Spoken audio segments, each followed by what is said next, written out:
Simon & Schuster Audio presents Love at Second Sight by F.T. Lukens, read by Kevin R. Free. For My Friends. 1. A raven perched on my windowsill, and she wanted to talk. For most people, this might be an uncommon and perhaps unsettling occurrence, especially since said raven hopped along the ledge of beveled wood, swiveling her head so she could peer into my room with her glossy black eyes. She rapped her beak against the window pane, the tap, tap, tap, an eerie sound in the otherwise still and gloomy dark hours of the morning.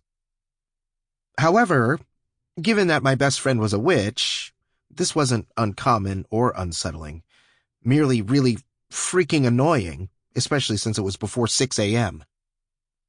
"No," I said from my tangled nest of blankets and my soft pillow, eyes still heavy with sleep.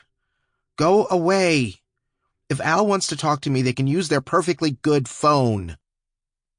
I fished mine out from the sheets and held it up as an example, waving it lazily in the direction of the window to convey my drowsy displeasure. The raven, named Lenore, since Al could never resist a fun illusion, glared at me and ruffled her midnight blue feathers. She cawed in irritation and lifted her leg to show the small cylinder attached. "No, I refuse." I rolled over and pulled the blankets over my head. My phone screen glowed 5:49. 11 whole minutes still existed before my alarm would sound. And I was determined to relish every last second before my day was scheduled to begin. I closed my eyes, tucked my hands beneath my chin, and steadfastly ignored the messenger on my windowsill. Lenore tapped again, the sound sharp and aggressive. I didn't move. She cawed. I didn't answer. She struck her beak against the glass in short, rapid-fire bursts, acting more like a woodpecker than a raven, taking her attention-seeking efforts up a level. I refused to budge.